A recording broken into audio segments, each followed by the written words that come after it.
Have you ever wondered why something as simple and seemingly healthy as walking might not be enough, or even harmful, after you turn 70? For decades, walking has been the golden rule for aging well. Doctors recommended it, neighbors praised it, and you probably felt good doing it. But what if I told you that recent medical insights reveal that walking too much and relying only on walking could actually accelerate aging, reduce mobility, and even increase your risk of falls? If you're over 70 and walking is your main or only form of exercise, this message is for you. Let's take a deeper look, not just at walking itself, but at 5 overlooked habits and truths that could change how you move, feel, and live in your later years. Before we dive in, if you haven't subscribed yet, I recommend you hit that button and turn on the bell so you never miss another health tip made just for you. If you enjoy this video, type 1 in the comments. If not, type 0 to let me know how I can make better content for you. 1. Relying on walking alone for all your exercise. For many older adults, walking becomes the trusted companion of daily life. It's familiar, comforting, and often recommended by doctors. After retirement, a morning or evening walk can feel like a meaningful ritual, a time to clear the mind, breathe fresh air, and stay active. But here's a truth few talk about. If walking is your only form of exercise after 70, you might unknowingly be speeding up the very aging you're trying to delay. Walking is gentle and safe, but it's also repetitive and limited. It primarily engages the lower body and especially the legs, and rarely challenges the upper body, core, or deep stabilizing muscles. Most importantly, it doesn't stimulate the kind of muscle building resistance that's needed to fight off sarcopenia, the gradual loss of muscle mass that accelerates dramatically after age 70. Muscles aren't just about strength. They are what allow you to stand up from a chair, carry groceries, reach for a book on a shelf, and catch yourself if you trip. Without strong muscles, these once simple actions become slow, shaky, or even dangerous. Eleanor, 72, was a classic example. For years, she walked 2 miles every morning without fail. Her neighbors admired her consistency. She never missed a day, rain or shine. But slowly, she began to notice small changes. Climbing stairs left her winded. Lifting her laundry basket became a chore. And one afternoon, she stumbled slightly while stepping onto a curb. Nothing serious, but enough to leave her unsettled. A visit to her doctor revealed that she had lost significant muscle strength over the years. Despite her dedication to walking, her body wasn't getting what it truly needed. That's because walking, while beneficial for heart health and circulation, simply doesn't provide enough resistance to stimulate muscle growth or prevent muscle loss. As one geriatric specialist said, walking keeps you moving, but it won't keep you strong. The solution? Begin adding gentle strength training 2 to 3 times per week. This doesn't mean lifting heavy weights at a gym. It can be as simple as doing squats using a chair, lifting light household objects, or using resistance bands at home. Even a few minutes per session can lead to remarkable changes in strength, confidence, and balance. For Eleanor, incorporating just 15 minutes of strength-focused movement 3 times a week helped her regain control, energy, and a renewed sense of independence. It's never too late to build strength. Your body, even in your 70s and beyond, responds to resistance. It adapts, rebuilds, and grows more resilient. If only you give it the right challenge. So if walking has been your go-to for years, ask yourself, is it enough? Or are you ready to take one small step beyond the path and into a stronger future? Because what you're about to discover next is just as surprising. Even perfect balance on your feet today may not protect you from a fall tomorrow unless you're actively training the systems that keep you steady. If you're still watching and finding these insights helpful, please comment number 1 below, to let me know you're with me. Now let's move on to point number 2. 2. Neglecting core strength and posture. At first, it's subtle. You might notice yourself leaning a little more when you stand or catching your reflection and realizing your shoulders aren't as upright as they used to be. Maybe your back feels tight when you get out of bed, or you find yourself needing to push off your knees to rise from a chair. These signs may seem small, even harmless, just the normal aches of aging.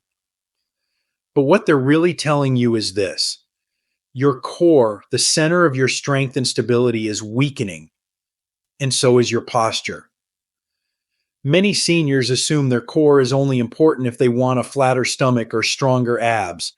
In reality, your core is the deep group of muscles that support your spine, keep you balanced, and protect you from falls. And posture, it's the body's natural alignment, the way your head, shoulders, hips, and feet line up so that everything works in harmony. When your posture collapses, so does your energy, your balance, and your ability to move safely through the world. Jim, 75, a proud grandfather and retired firefighter, had always carried himself tall. But over the years, his family began to notice a change. His shoulders rounded forward, his neck seemed to protrude slightly, and he often complained of lower back pain. At first, he brushed it off, until one evening, while trying to lift his grandson, he felt a sharp pain shoot through his lower back. His doctor explained that it wasn't just about aging, it was about neglect. Years of walking, sitting, and daily life had slowly weakened his core, and his posture had followed. What Jim needed wasn't rest, it was a return to his center. With the guidance of a physical therapist, Jim began incorporating simple but powerful movements into his day: gentle pelvic tilts while seated, standing against the wall to retrain his alignment, and short abdominal bracing exercises. No gym, no sweat, just focused awareness and small, consistent effort. Within weeks, his back felt stronger, his breathing improved, and most importantly, he regained that upright, confident stance that had always defined him. A strong core isn't just for athletes, it's your internal anchor. It helps you stand tall when the world pulls you down. And posture, it silently shapes how you breathe, how you move, and how others see you. Improving both doesn't require hours of exercise, just intention, awareness, and a willingness to rebuild from within. So take a moment right now. Are you sitting tall, or are your shoulders slouched forward? Are your abdominal muscles gently engaged, or are they asleep? Because as we'll soon discover, even with a strong core and confident posture, your body still needs to stay flexible. And what most people forget is that losing flexibility doesn't start with pain. It starts with limitation you barely notice until it's too late. 3. Ignoring joint mobility and flexibility. It often starts with a quiet inconvenience, a little stiffness when reaching behind you, a subtle hesitation before bending to tie your shoes, or a slow, deliberate twist to look over your shoulder while backing up the car. At first, these moments feel like nothing. You chalk them up to age, maybe the weather, maybe just a bad day. But these aren't accidents. They're early warnings, signs that your body is quietly losing mobility and flexibility, two of the most underappreciated yet essential ingredients to independence as we age. Flexibility isn't just about stretching or touching your toes. It's about your body's ability to move freely and fully without pain or strain. It means turning, bending, reaching, stepping, all the natural movements that allow you to live life on your terms. Mobility, meanwhile, is your joint's ability to support those movements through a full, healthy range. Without regular attention, both begin to shrink, not overnight, but slowly, subtly, until the world starts to feel smaller. Chairs feel lower. Steps seem higher. Everyday tasks take more effort than they should. Walter, 78, knew this struggle well. A former school principal, he had spent years staying active. He walked daily and even played with his grandkids. But over time, he began to notice his body resisting him. Turning his neck in the morning felt stiff. Reaching to pick something up off the floor took extra effort. He brushed it off as part of getting older. Until one day, while trying to fasten the back of his seatbelt, his shoulder locked, and he felt a sudden, sharp pain. That incident sent him to a physical therapist who explained something Walter had never really considered. You don't lose flexibility because you age. You lose it because you stop using it. With guidance, Walter began integrating gentle mobility work into his daily routine. Slow arm circles while breathing deeply, hip openers while holding onto a chair, neck rolls and ankle flexions before getting out of bed. At first, it felt foreign, too simple, almost silly. But within 2 weeks, he noticed it was easier to get in and out of his car. He could turn and reach more naturally, and perhaps most importantly, he felt in control again. Flexibility and mobility are what allow you to keep saying yes to life. Yes to getting down on the floor to play with grandkids. Yes to gardening. Yes to dancing at your granddaughter's wedding. You don't have to accept a shrinking world. You just have to stretch yourself gently, a little each day, back toward it. Now, you may be thinking, I'm walking, I'm stretching. Is that enough? But here's something few people realize. Your joints might still be at risk, not because of movement, but because of the kind of movement you're repeating every day. If you're still with me and this message is resonating with you, drop a number 1 in the comments. It lets me know you're here and that this truly matters. Now, let's keep going. Point number 4 may just change the way you think about your joints forever. 4. Overusing joints without supportive movements. There's something reassuring about putting one foot in front of the other. Walking is familiar, almost meditative, a daily rhythm that gives a sense of routine and progress. But what many older adults don't realize is that this repetition, day after day, can become a silent strain on the very parts of the body that need the most protection: the joints, knees, hips, ankles, and lower back. These hard-working hinges of movement begin to feel the wear, especially when we rely on the same repetitive activity without the balance of supportive, low-impact movement. You might not notice it right away. Maybe you finish your daily walk and feel a bit of soreness in your knees or a tightness in your hips. Perhaps your lower back whispers a dull ache later in the evening. It doesn't seem like much, nothing worth stopping for. But over time, that whisper grows louder.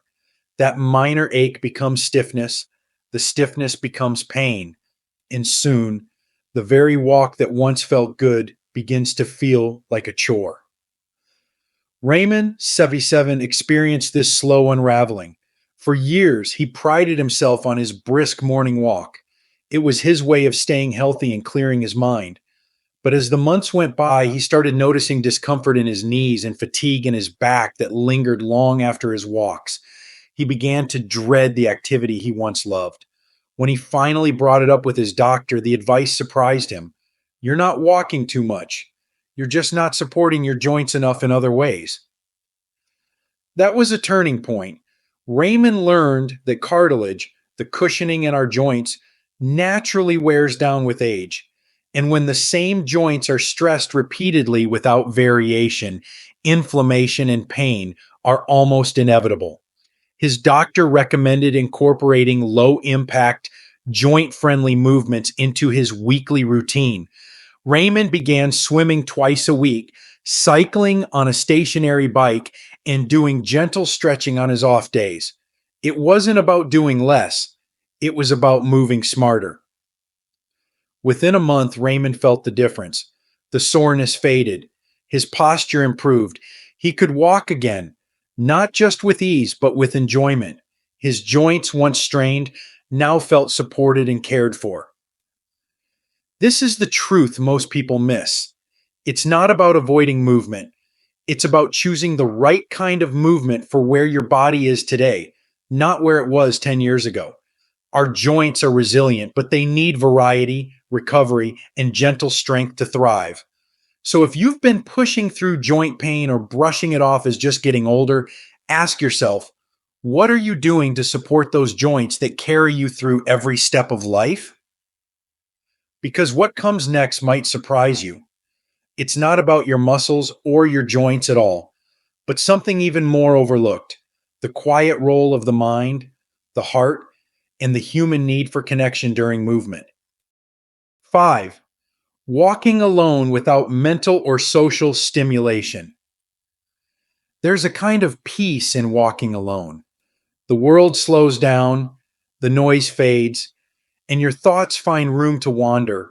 For many older adults, solo walks become a sanctuary, a way to escape, reflect, or simply pass the time. But here's a truth that's often overlooked.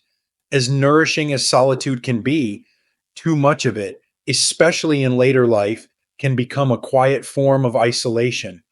And over time, that isolation may affect more than just your mood. It may impact your brain, your heart, and even your longevity. Loneliness doesn't always look like sadness. Sometimes it looks like routine. It looks like walking the same path each day, waving to the same faces, but never truly connecting. It looks like silence, not the peaceful kind, but the kind that grows heavy over weeks and months. Studies have shown that social isolation in seniors is associated with higher risks of cognitive decline, heart disease, depression, and even earlier mortality.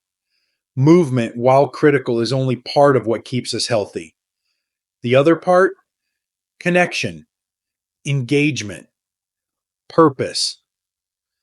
Lois, 80, was a perfect example. After losing her husband, she began walking every morning through her neighborhood. At first, it helped her cope, but slowly the joy faded. She walked not with anticipation, but out of habit.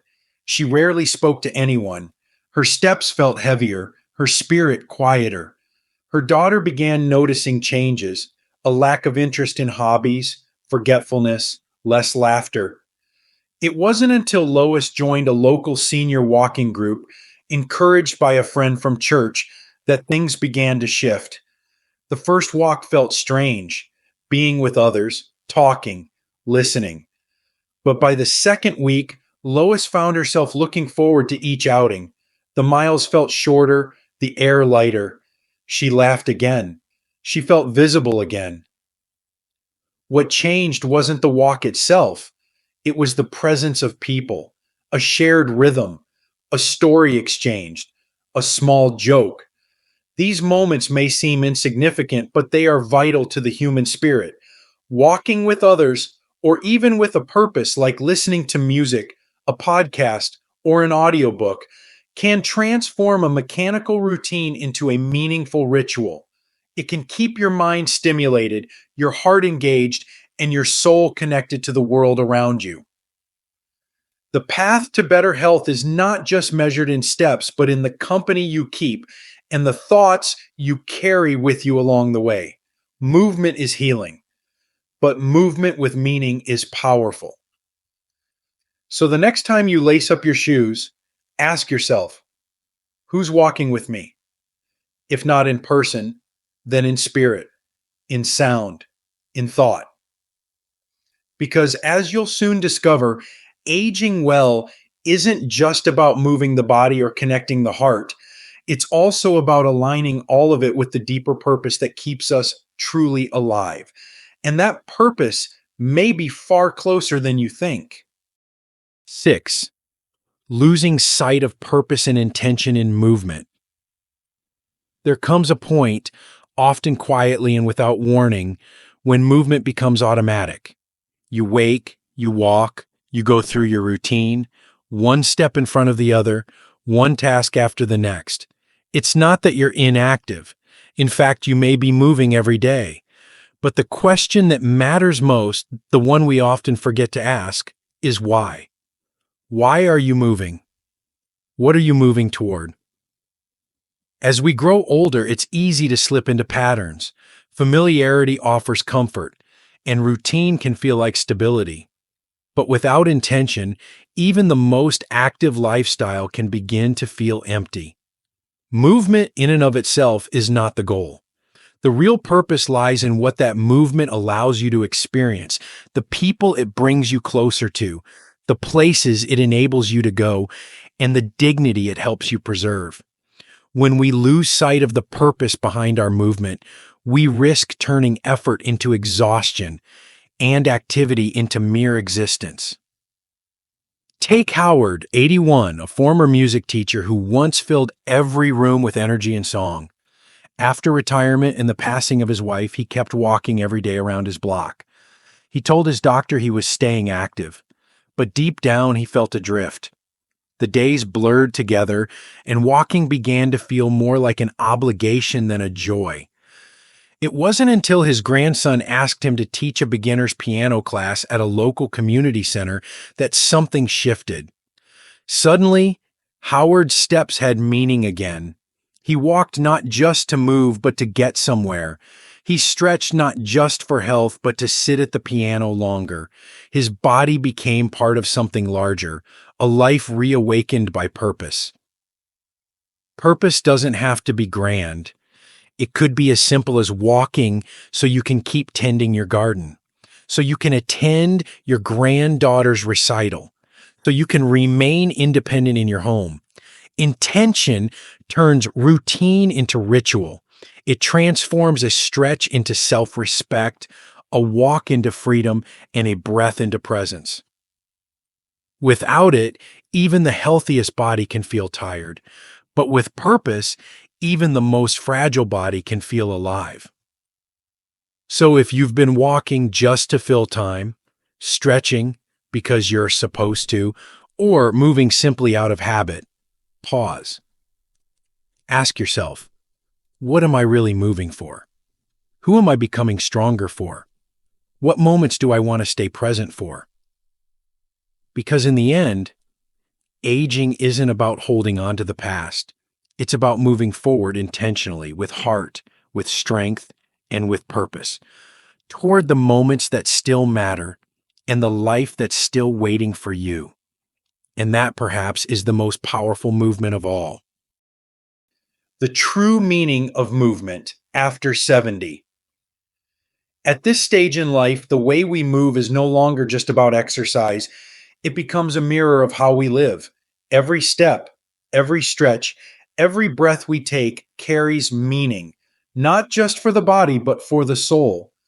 Aging does not ask us to stop moving. It asks us to move with more intention, more wisdom, and more grace. And perhaps more than anything, it asks us to choose movement that honors not who we were, but who we are now and who we still wish to be. You may have walked the same path for years. You may have thought that sticking to your routine was enough, but now you know your body needs more than just repetition. It needs strength to stay upright. It needs balance to prevent the fall. It needs flexibility to reach and explore. It needs support to protect your joints, connection to keep your mind alive, and purpose to remind your heart why it all matters.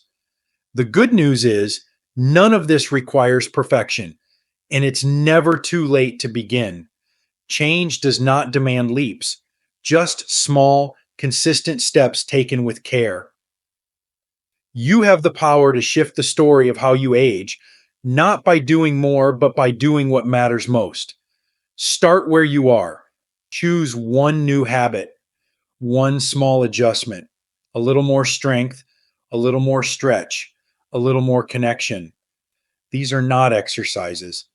They are acts of self-respect, acts of resilience, acts of remembering that your later years are not the closing chapters, but the deep, meaningful ones where wisdom meets action. So walk, yes, but walk with purpose. Move, but move with awareness. Live, and live with the quiet, steady conviction that your best years are not behind you. They are still unfolding with every step you take forward. These lessons are meant to inspire you to live fully and authentically. Now, I'd love to hear from you. Take a moment to reflect and share one thing you've learned and plan to apply in your own life. Let's support each other on this journey toward embracing these truths. If you enjoyed this video, please leave a comment with senior health tips. If not, feel free to comment with 0. Your feedback means a lot to us. Don't forget to like, share, and subscribe to our YouTube channel for more content like this. Thank you for watching, and here's to living life on your own terms.